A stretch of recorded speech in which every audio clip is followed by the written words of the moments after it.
د بېنمازۍ انجام.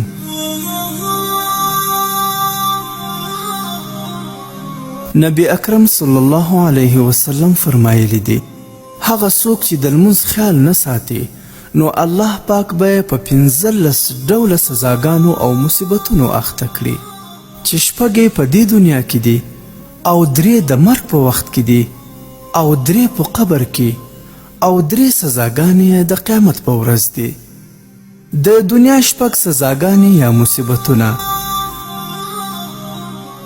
اول، په عمر کې به برکت له منځه ځي.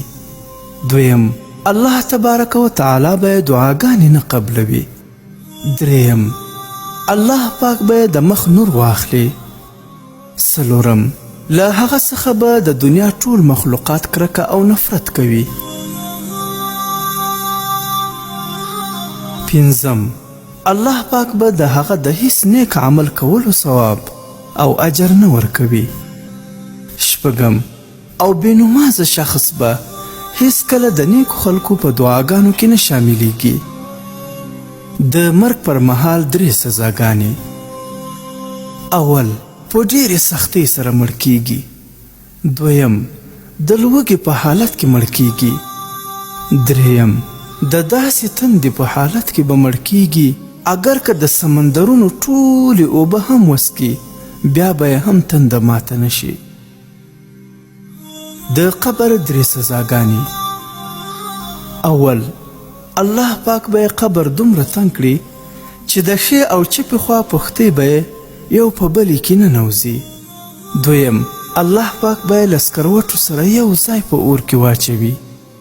دریم، الله پاک به پرې د زړور په نامه یو مار مقرر کړي چې له سهار څخه تر ماسپښینه، له ماسپښین څخه تر مازدیګره او په دغه ترتیب د ټولو لمونځونو د پرېښودلو له امله به ټوله ورځ چیچي او د هغه مار په هر ځل چیچلو سره به بېنمازه شخص 80 ځله د ځمکې لاندې ننوځي.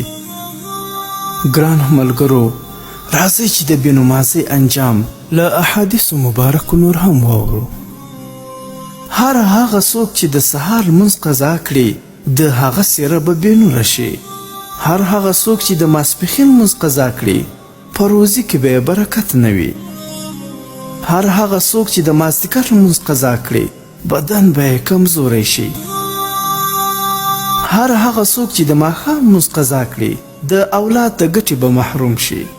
هر هغه څوک چې د ماخوستن لمونځ قضا کړي د خوب له ګټې به محروم شي. هر هغه څوک چې د جمعې لمونځ قضا کړي زړه به یې تور شي. د اسلام مشر او رهبر باید د هغه شخص د وژلو حکم صادر کړي چې لمونځ نه کوي.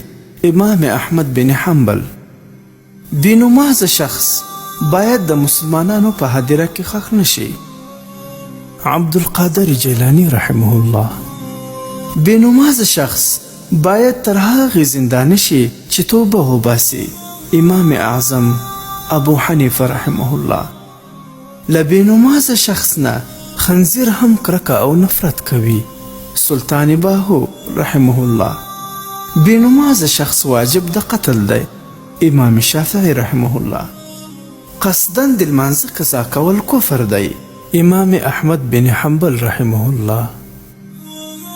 ګرانو ملګرو، راځئ چې له خپل خدای پاک سره وعده وکړو چې له نن نه وروسته به په هیڅ صورت کې لمونځ نه قضا کوو.